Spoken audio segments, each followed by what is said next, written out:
नमस्ते और स्वागत है। मोरालिटी यानी नैतिकता एक ऐसा शब्द जो हमारे जीवन के हर पहलू को छूता है। ये केवल सही और गलत के फ़र्क तक सीमित नहीं है, बल्कि ये हमारे विचारों, भावनाओं और कर्मों को दिशा देने का एक अदृश्य ताकत है। लेकिन क्या नैतिकता का आधार सार्वभौमिक है? क्या ये हमारे अंतरात्मा की आवाज़ है या फिर समाज का एक ऐसा इल्यूजन जिसे हमारे विचारों और कर्मों को नियंत्रित करने के लिए गढ़ा गया है?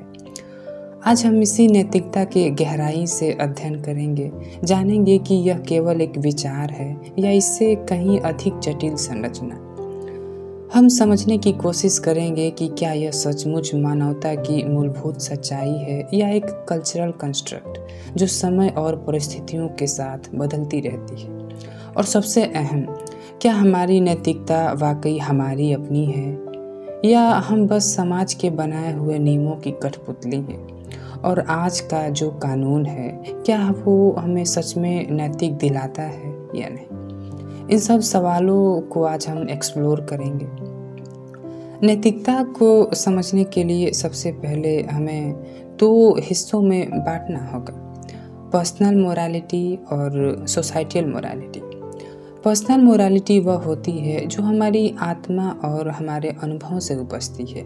ये वो मूल्य है जो हमारे अपने बचपन से लेके आज तक के अनुभवों से सीखे हैं। ये हमारे दिल और दिमाग के गहरे कानों में बसते हैं।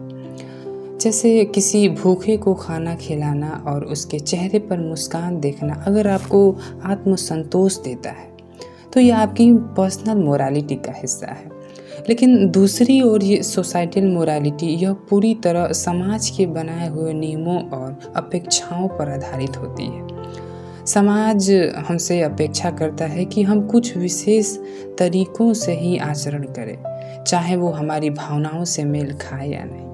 उदाहरण के लिए, कई समाजों में डाइवोर्स को एक बहुत बड़ा सामाजिक बुराई माना जाता है।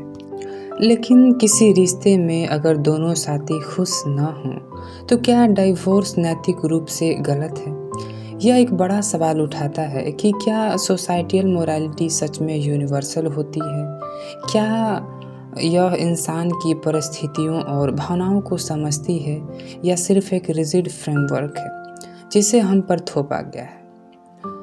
अब इस सवाल पर आते हैं कि क्या नैतिकता यूनिवर्सल है? क्या यह हर इंसान और हर परिस्थिति में समान होती है या एक कल्चर और टाइम के अनुसार बदलती रहती है? सोचिए, एक जगह चोरी करना गलत माना जाता है, लेकिन अगर किसी की ज़िंदगी बचाने के लिए चोरी करना पड़े तो क्या वो नैतिक रूप से गलत होगा? हिस्ट्री हमें दिखाती है कि मोरालिटी कभी स्थिर नहीं रही। प्राचीन भारत में सती प्रथा को नैतिक माना जाता था। आज इसे एक क्रूर परंपरा समझा जाता है। इसी तरह गुलामी को कभी नैतिक और लीगल दोनों माना जाता था, लेकिन आज इसे अमानवीय कहा जाता है। यह परिवर्तन हमें यह सोचने पर मजबूर करता है कि मोरालिटी क्या सचमुच यूनिवर्सल ट्रूथ है या यह टाइम और कल्चर का रिफ्लेक्शन है। और यहाँ पर हमें समझना होगा, अगर नैतिकता बदलती है तो क्या हम इसे एक एब्सोल्यूट वैल्यू कह सकते हैं या केवल एक सामाजिक निर्माण है जो पावर डायनेमिक्स और कल्चरल शिफ्ट के साथ इवॉल्व होता है। अब बात करते हैं आज के कानून के बारे में कि हमारा जो कानून है वो हमें नैतिक दिलाता है या नहीं। अक्सर लोग मोरालिटी और लॉ को एक ही मान लेते हैं, लेकिन क्या ये वाकई एक ही चीज़ है?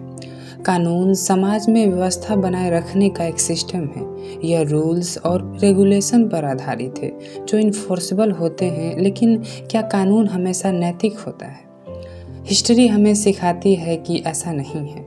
उदाहरण के लिए, गुलामी कभी लीगल थी, लेकिन क्या यह नैतिक थी? इसी तरह कई देशों में आज भी ऐसे कानून हैं जो फ्रीडम ऑफ स्पीच को दबाते हैं। दूसरी ओर नैतिकता कभी कॉन्शियस से जुड़ी होती है। यह वह इनर वॉइस है जो सही और गलत का फ़र्क बताती है। और जब लॉ और मोरालिटी के बीच टकराव होता है तो इंसान के लिए सही फैसला लेना मुश्किल हो जाता है। तो यहाँ हमें यह सोचना होगा, क्या हमें हमारा कानून का पालन करना चाहिए या अपने कॉन्शियसनेस की सुननी चाहिए, और जब इन दोनों में कॉन्फ्लिक्ट हो तो हमें क्या चुनना चाहिए।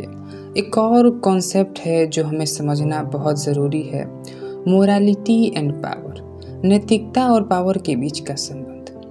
इतिहास हमें बताता है कि मोरालिटी का इस्तेमाल अक्सर ताकतवर लोगों ने अपने हित साधने के लिए किया है। कॉलोनियल टाइम इसका सबसे बड़ा उदाहरण है। जब यूरोप शक्तियों ने एशिया, अफ्रीका और अन्य क्षेत्रों पर कब्जा लिया तो उन्होंने इसे सिविलाइजिंग मिशंस कहा। उन्होंने दावा किया कि वो असभ्य समाजों को सभ्य बना रहे हैं, लेकिन असल में ये उनके पॉलिटिकल और इकोनॉमिक इंटरेस्ट को सिक्योर करने का तरीका था। आज भी गवर्नमेंट्स और कॉरपोरेशंस मोरालिटी का इस्तेमाल अपने एजेंडा को प्रमोट करने के लिए करती हैं, चाहे वो युद्ध को जस्टिफाई करने का मुद्दा हो या किसी इन्वायरमेंटल पॉलिसी को सपोर्ट करने का। तो सवाल यह है, क्या नैतिकता वास्तव में एक वैल्यू है या बस ये पावर डायनेमिक को सही ठहराने का एक टूल है। हमें यह समझने की ज़रूरत है कि जो हमें सही या गलत लगता है वह वास्तव में नैतिक है या सिर्फ किसी शक्तिशाली संस्था द्वारा गढ़ी गई कहानी। आखिरकार नैतिकता का सवाल केवल सही और गलत के फ़र्क तक सीमित नहीं है। यह एक जर्नी है जो हमें खुद को, अपने समाज को और अपनी जिम्मेदारियों को समझने में मदद करती है।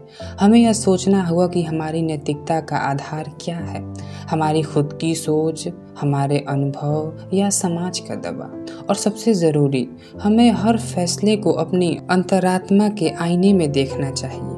शायद नैतिकता वह आईना है जो हमारी असलियत को रिफ्लेक्ट करता है, लेकिन अगर यह आईना सोसाइटी के रूल से डिस्टॉर्ट हो चुका है तो हमें इसे साफ करने की ज़रूरत है। तो अगली बार जब आप किसी एथिकल डायलेमा का सामना करें तो खुद से यह सवाल ज़रूर पूछें कि ये मेरी मोरालिटी है या सोसाइटी की। आज के लिए बस इतना ही। तब तक के लिए धन्यवाद। मेरा नाम है आकाश कुमार।